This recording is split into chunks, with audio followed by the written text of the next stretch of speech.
참 좋으신 아버지 하나님, 하나님의 은혜를 감사드립니다. 주의 자녀들을 돌보시고 기억하시며 하나님의 뜻대로 인도해 주심을 생각할 때 참으로 감사를 드립니다.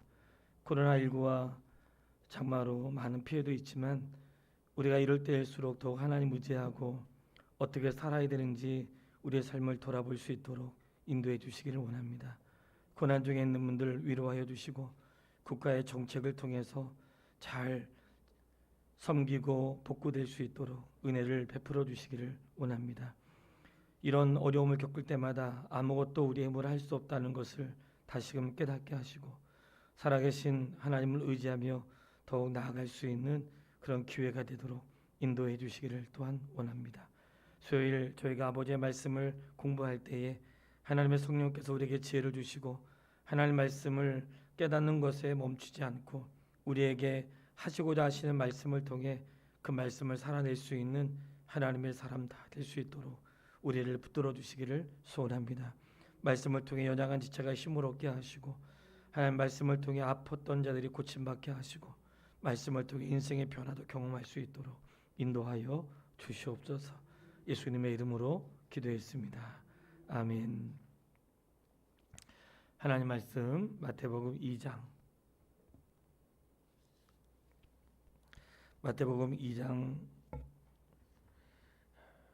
말씀인데요. 전부 다 읽지 않고 성경을 계속 읽어가면서 해야 되기 때문에 마태복음 2장 1절부터 12절 말씀까지만 교독하도록 하겠습니다. 마태복음 2장 1절로 12절 말씀. 헤롯 왕 때에 예수께서 유대 베들레헴에서 나심에 동방으로부터 박사들이 예루살렘에 이르러 말하되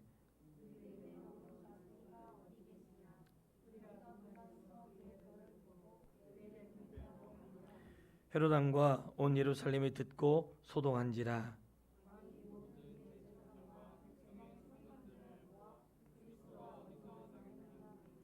이르되 유대 베들레헴이 오니 이는 선지자로 이렇게 기록된 바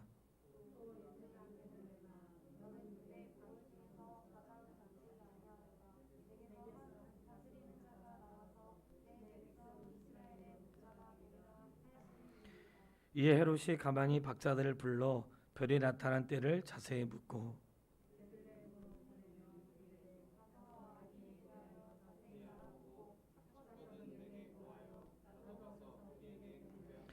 박사들이 왕의 말을 듣고 갈새 동방에서 보던 그 별이 문득 앞서 인도하여 가다가 아기 있는 곳 위에 머물러 서 있는지라. 집에 들어가 아기와 그의 어머니 마리아가 함께 있는 것을 보고 엎드려 아기께 경배하고 보배압을 열어 황금과 유향과 몰약을 예물로 드리니라. 그들은 꿈에 헤롯에게로 돌아가지 말라 제시하심을 받아 다른 길로 고국으로 돌아가시니라. 아멘. 주님의 이름으로 축복합니다. 마태복음에 대해서 저희가 살펴보고 있는데 오늘까지는 마태복음 전체적으로 서론에 대한 내용들이 해당이 되겠습니다. 말씀을 짧게 읽은 것은 계속해서 말씀을 찾아보면서 저희가 공부해야 되기 때문에 앞에 서론만 보았고요. 마태복음은 예수님의 전 생애를 잘 말씀하고 있는데 오늘은 그리스도의 생애 가운데 이 마태복음에 예수님의 생애를 굳이 설명한다면 우리가 어린 시절을 태아, 유년기, 소년기, 청소년기, 청년, 성년, 노년 이렇게 비유를 하잖아요. 그런 것처럼 예수님의 생애를 굳이 나눈다면 마태복음을 통해서 예수님의 어린 시절, 출생부터 예수님의 어린 시절. 근데 예수님의 청년기는 성경에 나와 있잖아요. 어린 시절에 나와 있고 그리고 예수님이 사역을 준비하시는 생애, 그리고 사역을 하시면서 사람들로부터 인기를 받았던 때, 그리고 그 이후에 고난 받으시고 그 이후는 죽으셨다가 부활하신 이 말씀들이 기록되어 있는데 보통 예수님의 생애를 3년의 공생애라고 말씀을 하고요. 30년의 준비 기간이 있었다 이런 이야기를 하세요. 근데 예수님이 어떻게 지냈는지는 잘 말씀하고 있지 않지만 마태복음에 성경을 보면서 예수님의 출생과 그리고 언제 예수님이 인기가 있으셨는지, 언제 예수님이 박해를 받으셨는지, 부활 이후에는 어떤 일이 있었는지를 살펴보겠습니다. 마태복음의 주제는 하나님의 나라라고 말씀을 드렸어요. 하나님의 나라. 마태를 통해서 우리에게 하시려고 하실 말씀은 하나님의 나라가 있다는 거예요. 그 하나님의 나라에 우리를 초대했고 우리가 하나님의 나라에 들어가기를 원한다는 것을 말씀하고 있고, 이 하나님 나라를 우리에게 전해주시기 위해서 예수님이 오셨다는 거예요. 그러니까 하나님의 나라를 전해주시기 위해서 예수님이 오신 거예요. 이 나라에는 왕이 있다고 했어요. 하나님 나라에도 왕이 있죠. 오늘 이 세상에도 지금은 대통령이 있지만 과거에도 왕이 있었어요. 왕의 권한이 있었고, 성경에도 왕이 나오는데 마태복음 1장 6절에 보면 왕에 대한 이야기가 나와요. 이새는 다윗 왕을 낳으니라. 이새는 다윗의 아버지죠. 그 이새를 통해서 다윗 왕을 낳았는데, 이 예수님의 족보에 왕이 있었는데 그 왕이 누구냐면 다윗 왕이었어요.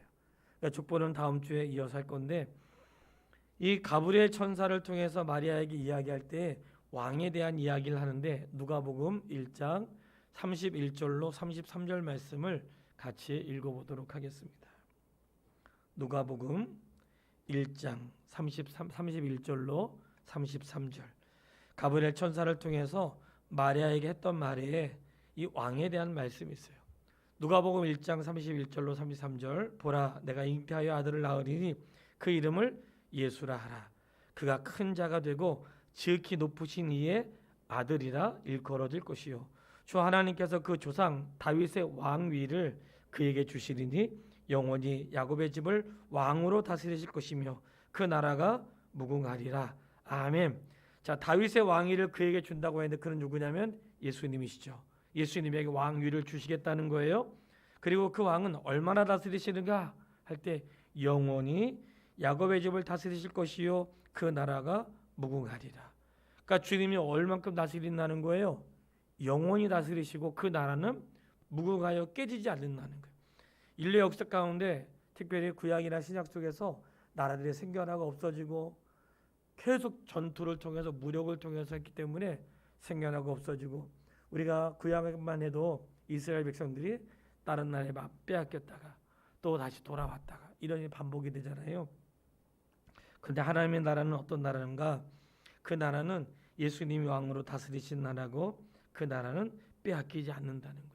그래서 우리가 예수님 그러면 오늘 본문에 이제 등장하는 건데, 예수님이 어디에서 출생하셨는가 할 때 우리는 베들레헴 마구간이라고 하잖아요. 이 베들레헴의 출생. 이 베들레헴이라고 하는 것은 이미 구약에 선자들 통해서 왕이 나실 건데 어디에서 나는가? 베들레헴에서 나실 것을 이미 예고했다는 거예요. 그런데 예수님의 육신의 부모님인 이 마리아와 요셉의 출생, 그들의 고향은 어디였는가? 베들레헴이 아니에요. 이 이스라엘 팔레스타인의 수도는 예루살렘이에요. 팔레스타인 수도는 예루살렘인데 우리나라로 하면 우리 북쪽 파주 이런 문산 이쪽에 이제 뭐가 있냐면 그쪽에 나사렛이라고 하는 동네가 있고, 우리가 잘 알고 있는 갈릴리, 그게 이제 위쪽에 있는 거예요. 예루살렘은 오늘 밑에 있고. 근데 예루살렘은 팔레스타인의 수도인데 이 베들레헴은 팔레스타인은 이 예루살렘 수도 가까운 곳에 있어요. 그런데 예수님이 베들레헴에서 출생했거든요. 왜 베들레헴에 출생했는가? 그분의 본래 부모님들의 고향은 나사렛인데, 구약에 이 다윗 왕이 베들레헴 출신이에요. 그리고 장차 왕이 베들레헴에서 출생할 것이라고 하나님이 말씀을 통해 예고하셨던 거예요. 그래서 본래는 마리아와 요셉이 나사렛 출신이거든요. 나사렛 사람인데 왜 베들레헴에서 출생했을까? 우리는 다 알고 있죠. 당시에 왕이 호적하라고 해가지고, 호적을 하면 다 수도로 와야 되니까 나사렛에 살고 있다가 호적하기 위해서 이 예루살렘으로 가는 도중에 베들레헴에서 출생을 하게 된 거죠. 이런 말씀을 드리는 것은 하나님의 섭리가 너무 오묘하고 놀랍다는 거예요. 어느 것 하나 우연이 없고 지나침이 없고 하나님의 말씀하시는 것들을 지나갈 수 없다는 사실을 우리가 보게 돼요. 그래서 누가복음 2장 4절로 5절에 보면 베들레헴에 호적하려 갔고 이 거기는 다윗의 동네였다고 말씀을 하고 있어요. 그러니까 하나님 얼마나 참 세밀하신 분이세요. 그냥 우리가 되어진 대로 하는 것 같지만 하나님은 그 계획하신 말을 이루시는 분이고, 마치 왕이 호족하라고 할 때에 내려와서 나사렛에서 내려와 베들레헴에 호족하라고 하는 사이에 베들레헴에 출생을 하게 됐는데, 알고 보니까 이곳이 바로 왕이 나시기로 계획된 곳이었다는 거예요. 그러니 오늘 읽었던 말씀에 동방에서 온 박사들이 예루살렘에 왕이 난 줄 알고 갔다가 예루살렘이 아니라 베들레헴, 별을 쫓아서 베들레헴으로 갔잖아요. 왜 예루살렘으로 갔겠어요? 거기가 왕이 있는 곳이기 때문에. 그러니까 이러한 예수님의 출생 자체가 하나님의 은혜 속에 있다는 것을 우리가 다시 한번 보게 됐어요. 자, 마리아와 요셉의 출생 고향은 나사렛이라고 말씀드렸는데, 오늘 본문은 예수님의 어린 시절, 우리가 흔히 말하는 유아기가 나오거든요. 유아기에 예수님께서 하셨던 것은 바로 베들레헴이었다는 것을 말씀을 통해 우리가 알 수가 있어요.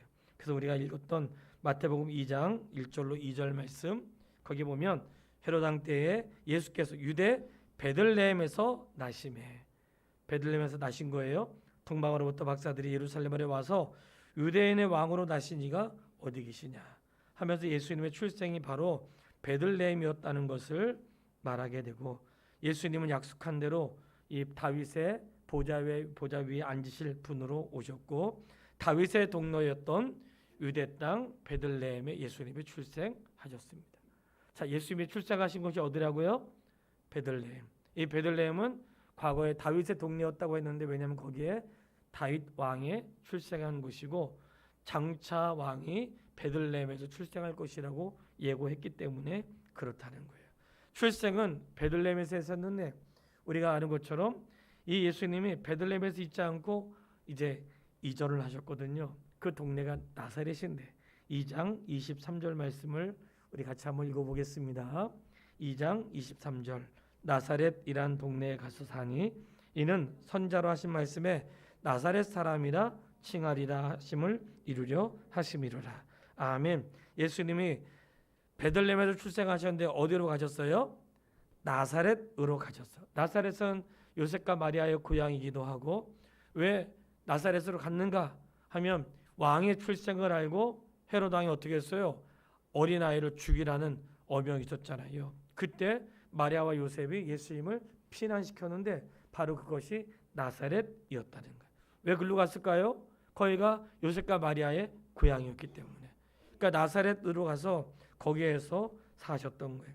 이렇게 보면 나사렛에서 사셨는데 그 기간을, 우리 예수님의 생애가 정확하지는 않지만 평균 33세라고 이렇게 이야기를 하죠. 그래서 33세인데 예수님이 30년 동안은 부모의 곁에서, 그리고 3년 동안은 공생애로 그렇게 비유를 하고 있어요. 그래서 어떻게 알 수 있는가? 성경을 찾아봐야 되겠죠. 성경에 써 있는지. 누가복음 3장 23절. 참 번거롭지만 성경을 확인하는 것이니까 마태, 마가, 누가복음 3장 23절에 보면 거기에 예수님이 언제부터 사역을 시작하셨는지가 기록되고 있어요. 23절. 예수께서 가르치심을 시작하실 때에 30세쯤 되시니라. 사람들이 아는 대로는 요셉의 아들이니 요셉의 위는 헬리요. 아멘. 예수님이 사역을 시작하실 때가 몇 세라고 하셨어요? 30세. 이렇게 보니까 구약에 레위 지파 사람들이 제사장이 사역했던 그 나이가 30이에요. 구약에는 30으로 명시를 하고 있어요. 그래서 그런지 오늘날 목사 안수의 나이가 만 30세. 막 이런 것들을 배경으로 하지 않는가 싶어요. 그러니까 예수님이 30세가 되셔서 이제 가르치기를 시작하셨어요.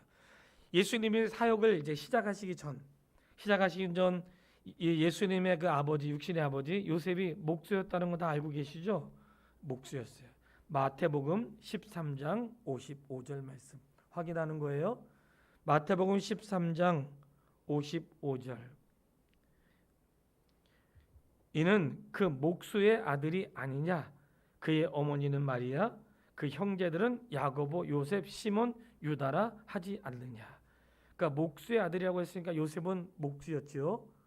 그러면 예수님은 누구였을까? 아버지가 목수였으면 정말 예수님은 목수였을까? 궁금하잖아요. 얘기는 들었는데 예수님이 목수였다는 말씀이 마가복음 6장 3절 말씀에 나와요. 그러니까 요셉이 목수였는데 예수님을 마가복음 6장 3절에 보면 이 사람이 마리아의 아들 목수가 아니냐. 예수님 누구예요? 목수였던 거예요. 그러니까 예수님이 공생애를 시작하시기 전에 목수였어요. 마가복음 6장 3절 이 사람이 마리아의 목수가 아니냐? 야고보와 요셉과 유다와 시몬의 형제가 아니냐? 그 누이들이 우리와 함께 여기 있지 아니하냐 하고 예수를 배척한지라. 자, 예수님의 그 공생애 전에는 예수님은 무슨 일을 하셨다고요? 목수였어요. 그의 아버지가 목수였어요. 그 예수님 3년 동안 목수였다는 거예요. 근데 우리는 예수님 그러면 마리아와 요셉을 알고 계시지만 오늘 기록된 말씀이니까 점검을 하고 가면 마리아와 요셉이 예수님을 출생할 때에 사람의 관계를 통해서 출생한 것이 아니라 성령으로 잉태되었다고 다 믿으시는 거죠? 성령으로 잉태되었어요. 예수님이 출생한 다음에 그의 동생들이 있다고 했거든요. 지금 저 읽은 말씀이 동생들이에요. 예수님의 출생한 다음에 동생들은 성령으로 잉태한 것이 아니라 그들의 결혼 생활을 통해서 잉태한 것이죠. 그러니까 예수님에게는 동생들이 있었어요.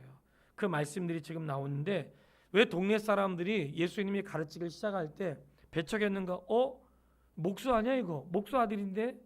그리고 그의 동생들, 그 형제들을 우리가 알고 있는데 그 형제들은 야고보, 요셉, 시몬, 유다라고 하지 않느냐? 그의 누이도 우리와 같이 있지 않느냐? 그랬어요.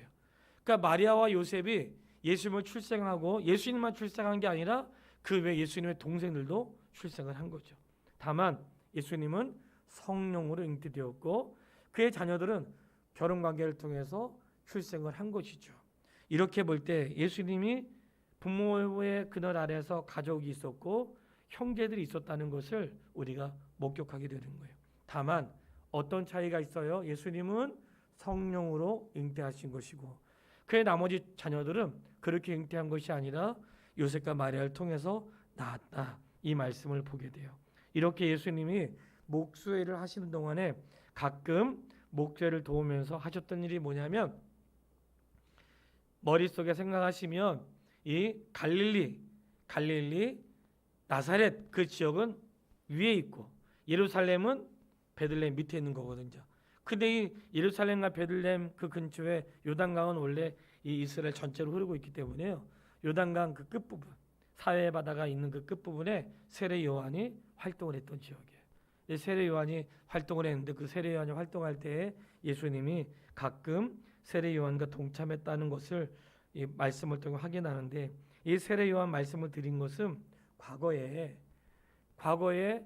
왕이 움직이게 되면 왕이 오기 전에 먼저 움직이는 사람이 있죠. 그 사람을 사자라고 하는데 왕이 가니까 왕의 길을 예비하기 위하여 이미 일부가 가서 왕의 가는 길을 준비하고 왕이 올 수 있도록 준비하는 사람들이 있단 말이죠. 의전하잖아요. 대통령이 어디 갈 때 대통령이 먼저 가는 거 아니잖아요. 먼저 가서 의전하고 있다가 왕이 오면 왕이 오시니까 왕을 의전하는 이런 사자가 있단 말이죠. 그런 의미에서 세례 요한이 누군가? 왕으로 오신 예수님을 의전하기 위해서 그가 먼저 보내줬고 그 세례 요한은 예수님보다 먼저 출생하였는데 이 세례 요한이 오실 예수님을 예비하는 자로 그가 있었다는 거예요. 그리고 이 예수님의 공생애를 시작하기 전에 이제 목수회를 그만하시고 공생애 시작하실 때 시작할 때쯤 돼가지고 예수님이 고향을 떠나시게 돼요. 고향을 떠나는 결정적인 이유가 왜 그러냐면 고향에서 누가복음 4장에 나와 있는데 제가 설명을 드리면 안식일날 말씀을 전하는데 예수님 말씀이 너무 기가 막힌 거예요. 이 말씀이 보통 사람들의 말씀 같지 않은 거예요. 그 말씀을 통해 예수님이 하나님 나라를 전하니까 그때 사람들이 말하고 내가 아는데 이 사람 분명히 그 요셉의 아들이었고 그는 목수였는데 우리가 그 형제들도 알고 있지 않느냐 하면서 예수님을 배척했고 심지어는 예수님을 낭떠러지에 떨어뜨려 죽이려고 했단 말이죠. 그때 예수님이 그들을 피하여 지나가셨다. 이런 말씀이 있어요. 그러니까 그런 말씀들 읽으면 이런 생각이 되는 거죠. 생명의 위협을 느끼고 위급한 상황 때 주님이 그들을 피하여 지나가셨다는 거예요. 그러니까 이런 지나가는 말씀을 우리가 읽어도 깨닫게 되는 거죠. 생명의 위급한 순간들 날 때, 뭔가 폭동이 일어나거나 갈등이 있을 때 어떻게 하는 거예요? 묵묵히 그냥 지나쳐 가신 것이죠. 그리고 당시에 헤롯이 예수의 출생할 때에 헤롯이 폭동을 일으킬 때도 어떻게 했어요? 마리아와 요셉이 예수를 안고 베들레헴에서 나사렛으로 피난했잖아요. 이런 것들을 생각하면 무조건 매맞아 죽고 무조건 그냥 그 현실을 맞아 죽는 것만이 하나님의 뜻이 아니고, 때로는 위급할 때 피하기도 하고, 그리고 그를 배척하려고 할 때 예수님이 그 사이를 지나가시는 걸 보면 인생의 지혜가 필요하구나 하는 것들을 깨닫게 된단 말이죠. 그거를 가르쳐 주려고 하신 건 아니지만 이런 예수님의 생애를 통해 우리가 배울 수 있다는 거예요. 근데 이 예수님의 공생애를 준비할 때 준비 기간은 유명하거나 드러나지 않으신 거예요. 그러니까 예수님도 사람들에게 드러나지 않았던 시간들이 있었던 거죠. 30년의 준비가 있었고, 그리고 예수님도 이렇게 사람들에게 알려지지 않는 그런 시대가 있었는데, 언제부터 알려지게 되었는가? 이제 동네 사람들이 이 예수님을 이제 박해하니까 그곳을 떠나서 가버나움이라는 곳으로 갔는데, 그 가버나움이라는 곳이 예를 들면 이런 거예요. 수원시 안에 정자동도 있고 영통도 있고 다른 동도 있잖아요. 그런 것처럼 그 동네에 그 지역 이름을 갈릴리라고 하는 지역에 나사렛도 있고 가버나움도 있는 거예요. 서로 다른 동네죠. 근데 가버나움이 있는 곳은 바다가 있는 동네였는데 그게 갈릴리 바다라고도 하고 호수라고도 하는데, 이 호수라고도 하고 바다라고도 하는데 왜 그러냐면 그 호수의 길이가 20km가 된대요. 폭은 12km. 그러니까 넓어서 바다와 같다고 해서 갈릴리 호수라고도 하고 갈릴리 바다라고도 하는데, 그 지역을 전체를 갈릴리라고 얘기한다는 거예요. 그래서 갈릴리 지역에 예수님이 말씀을 전하게 되셨어요. 그때가 예수님이 왕성하게 사역을 하실 때인데, 다른 말로 하면 예수님이 사람들로부터 인기를 얻은 때였다, 이렇게도 말씀을 하시는데, 말씀이 어디 나오는가? 마태복음 4장 13절 말씀. 이제 이때부터 예수님이 본격적으로 사역을 시작하시는 거예요. 4장 13절, 나사렛을 떠나 스불론과 납달리 지경 해변에 있는 어디예요? 가버나움에 가서 사시니. 그러니까 4장 13절, 우리가 이 절기로 비유하면 4장 13절에 드디어 예수님이 나사렛을 떠나서 해변 있는 가버나움에 오셨는데, 거기서부터 이제 비로소 하나님 나라의 말씀을 증거하시게 되었습니다. 우리가 알고 있지만 세례 요한이 하나님의 나라를 증거할 때 회개하라 천국이 가까웠느니라 이렇게 말씀을 전했잖아요. 예수님도 사역을 시작하실 때 회개하라 천국이 가까웠느니라 그렇게 말씀을 하셨어요. 그러니까 예수님이 주로 설교하신 지역이 어디냐면 갈릴리 지역인데, 보통은 가버나움이라고도 하고, 갈릴리 지역에서 예수님이 아주 인기 있는 그러한 사역을 하시게 되었고, 많은 사람들에게 알려지게 된 곳이 바로 그 갈릴리 지역이었어요. 예수님의 그 공생의 기간의 많은 시간들을 갈릴리에서 지내셨어요. 자, 여기까지 보면 마태복음은 예수님의 전체 생애가 잘 기록되어 있는데, 출생과 어린 시절은 많이 기록되어 있진 않죠. 어린 시절에 박해가 있어서 다시 베들레헴에서 출생해서 나사렛으로 가셨고, 나사렛에서 오랜 세월 있으면서 공생애를 준비하셨는데, 거기에서 뭐 하고 계셨어요? 목수로 계셨다가 그가 이제 공생애를 시작하시면서 목수를 그만두시고 말씀을 전하셨는데, 나사렛 동네에 있는 사람들 예수님을 박해해서 예수님 피하여 가버나움으로 가셨다. 그 지역은 갈릴리였고, 갈릴리 해변가에서 예수님의 주 사역이 이루어졌는데, 이 말씀이 거기서 이제 사역을 하시면서 마태복음 4장 23절에 보면 예수께서 온 갈릴리에 두루 다니사 그들의 회당에서 가르치시며 천국 복음을 전파하시며 백성 중에 모든 병과 모든 약한 것을 고치시니. 아멘. 자, 4장 23절을 보시면 온 갈릴리를 두루 다니시며 그들의 회당에서 가르치시니. 이스라엘 사람들은 동네마다 회당이 있었어요. 오늘날 교회처럼 회당이 있어가지고 회당에서 율법을 읽고 그 율법의 뜻을 해석하는 일도 있었거든요. 그러니까 예수님도 안식일날 회당에 가신 거예요.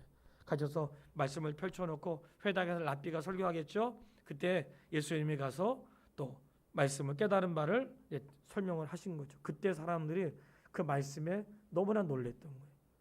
이 말씀하는 것이 사도인과 서기관들과 달랐다는 거죠. 그런 말씀에 이제 박해가 있었고 사람들에게 말씀과 더불어서 이 병든 사람들, 약한 사람들 고쳐주니까 그때부터 소문이 났는데 얼마큼 났는가? 4장 24절에 보면 그 소문이 온 수리아에 퍼지니라. 그러니까 퍼지니까 어떻게 했어요? 많은 사람들이 예수님께 온 거예요. 고침받기 위해서. 소문이 났어요. 그래서 사람들이 각종 병에 걸린 사람, 귀신 들린 사람, 간질환, 중풍병자들을 다 데리고 오셨는데 그들을 고치셨다고 말씀을 하세요. 그러니까 공생애를 시작하시면서 준비하셨고 갈릴리에서 복음을 전할 때 많은 사람들에게 이런 이름이 오르내렸고 그분의 소식이 많이 퍼졌다는 사실을 알게 돼요. 이 여기가 이제 예수님의 공생의 중요한 시간이죠. 근데 인기만 있었던 게 아니라 그때부터 우리는 알고 있는 게 예수님의 고난이 시작이 돼요. 고난이 시작이 되는데 예수님의 고난이 시작될 때 있었던 일은 무엇이냐면 세례 요한의 죽음이에요. 세례 요한은 예수님보다 먼저 출생해서 왕의 길을 예비하는 사람이었다. 왕이 올 때에는 항상 예비하는 사람이 있었는데 세례 요한이었다고 말씀드렸잖아요. 14장에 보면 14장에 이제 예수님의 고난이 시작되는데 그 고난 시작 이전에 어떤 일이 있냐면 14장 1절 이하에 보면 세례 요한이 헤롯 왕으로부터 죽임을 당해. 이 14장에는 두 가지 사건이 있는데요. 하나는 세례 요한의 죽음이고 바로 이어서 5,000명의 사람들이 먹고 남는 기적을 베풀어요. 그러니까 예수님이 고난을 이제 박해를 받기 시작하시는 때에 세례 요한의 죽음이 있었고요. 세례 요한의 죽음 다음에 예수님 5,000명을 먹이는 일들이 있었어요. 이 말씀을 좀 드리려고 해요. 우리가 5,000명에 대한 사건을 알지만 이 마태복음은 짧게 기록하고 있지만 이 사복음서 가운데 이 예수님이 5,000명을 먹인 사건으로 점점 많은 사람들이 예수님을 따르게 되잖아요. 예수님을 따르는데 예수님이 정말로 사람들에게 주고 싶었던 게 뭐겠어요? 예수님이 회당에서 말씀을 전하시고 그리고 모든 병든 자를 고쳐주시니까 소문이 났고 예수님을 만나러 왔단 말이죠. 예수님 만나러 와서 그분의 말씀도 들었지만 만나니까 누굴 왔어요? 병든 사람, 귀신 들린 사람, 온갖 고침받고 싶은 사람들이 다 모인 거예요. 다 모여서 그분의 말씀도 듣고 병도 고침받았어요. 그 시간들이 길다 보니까 먹을 것이 광야에서 말씀하셨으니까 그들에게 기적을 베풀었고 5,000명이 먹고 남는 일들이 목격했단 말이죠. 그런 일들을 목격하면서 사람들이 마음속에 무엇이 있었냐면 예수님 따라다니 먹고 사는 문제 없겠구나. 그리고 예수님이 다 우리의 모든 문제 고쳐주시고 예수님만 따라다니 귀신도 쫓아나죠. 아픈 것도 고쳐주시죠. 일어나지 않아도 그냥 말씀만 들으면 먹을 거 떨어지죠. 그러니까 이 사람들이 예수님을 쫓아다니기 시작한 거예요. 그때 주님께서 이제 수많은 사람들에게 하신 중요한 말씀이 있죠. 너희가 나를 따라다닌 이유가 뭐라고 말씀하세요? 먹고 배부른 까닭이다. 먹고 배부른 까닭에 나를 따라다닌 것이지 그 말씀하시면서 너희가 진짜 먹어야 될 것은 이 오병이어가 아니라 뭐라고 말씀하세요? 나를 먹어야 된다. 내가 생명의 떡이니 나를 먹으면 살고 먹지 않으면 죽으리라.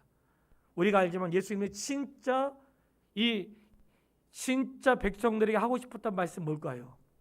오병이어가 아니라 뭐였어요? 예수님 자신이었다. 이 모든 것들은 예수님을 만나기 위한 과정인 거예요. 예수님은 귀신도 쫓아내고 병든 모든 병을 고칠 수 있고 없는 것 가운데 오병이어도 만들어서 5,000명도 먹고 남길 수 있는 그런 능력이 있으신 분이죠. 그럼에도 불구하고 예수님이 이 이스라엘 백성들에게 말씀하신 것은 그런 것들이 아니라 이런 것들은 다 그냥 할 수 있는 것이고 그것보다 더 중요한 것은 내가 생명의 떡이다.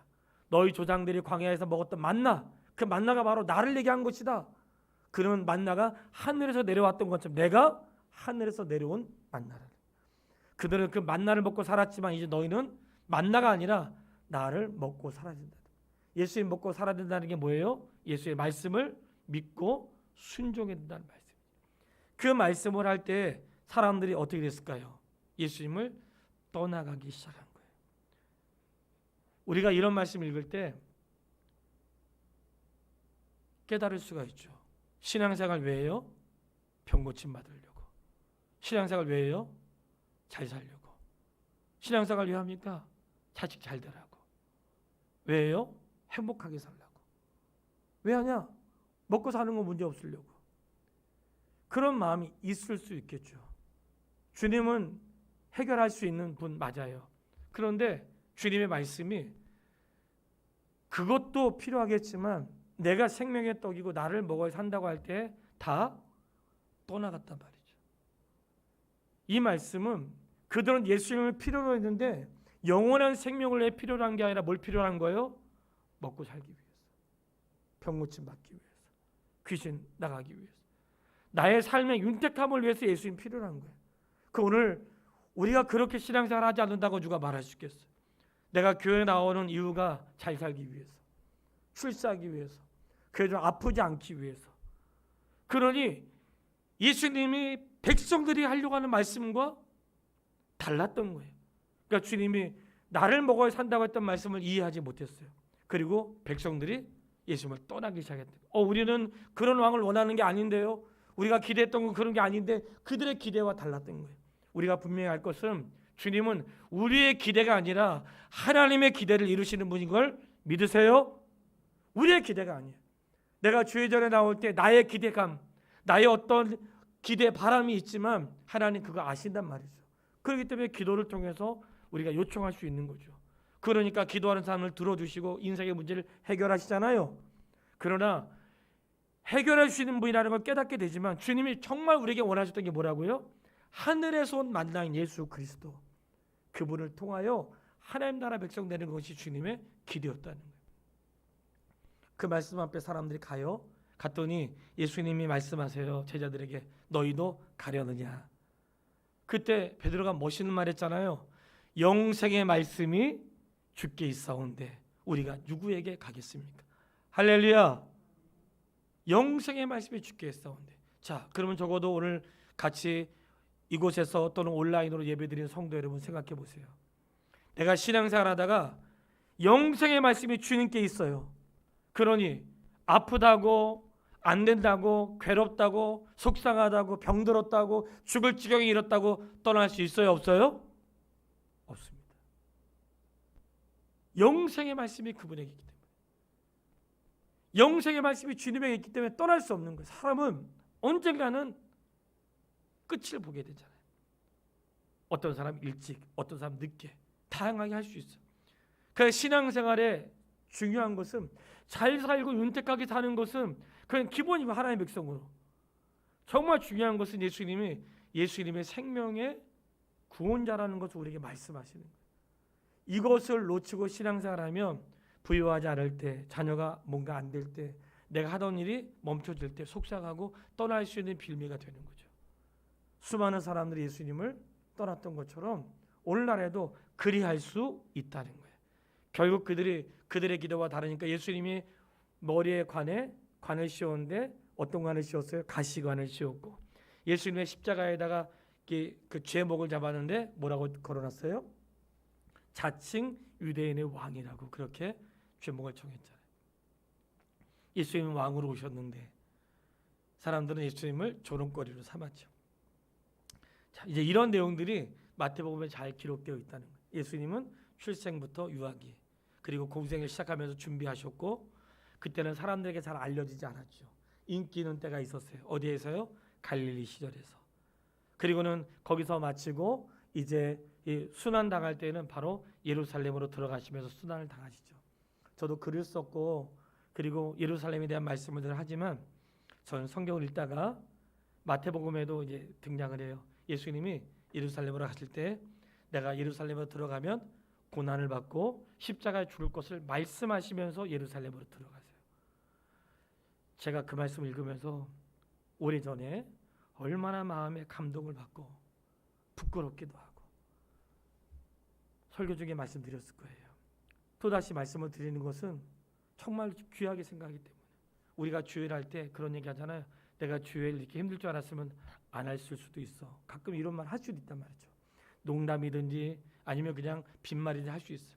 근데 저는 그 말씀을 읽고 마음에 확신을 했어요. 예수님은 예루살렘에 올라가실 때 선명하게 말씀하셨어요. 내가 올라가면 고난을 당하고 십자가에 죽는다.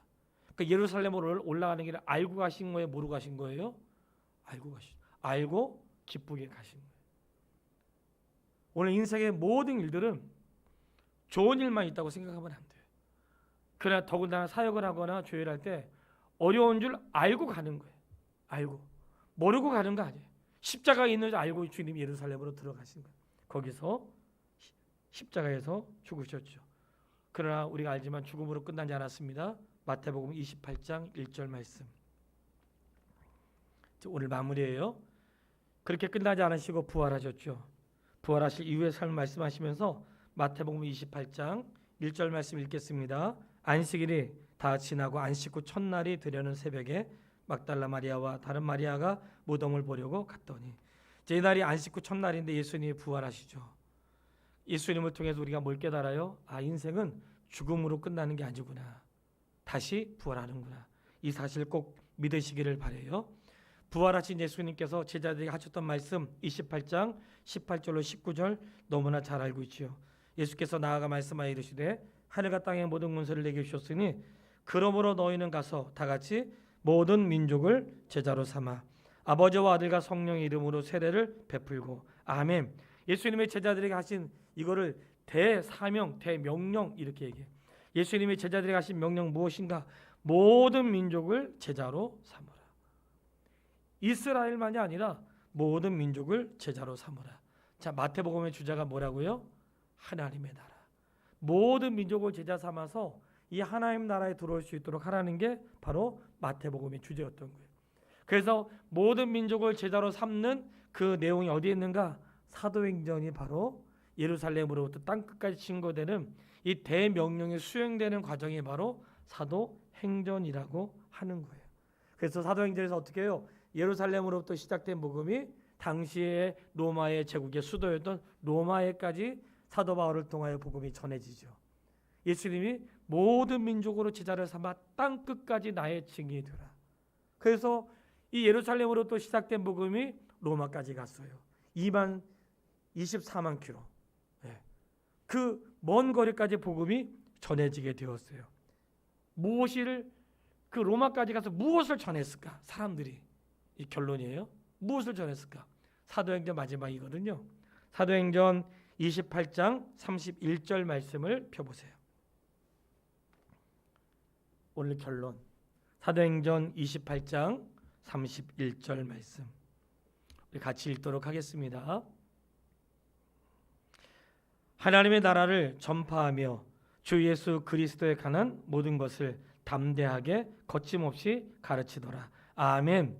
자, 사도 바울이 로마까지 가서 무엇을 전했어요? 하나님의 나라를 전했더라. 하나님의 나라를 전파하며 또 뭘 전했어요?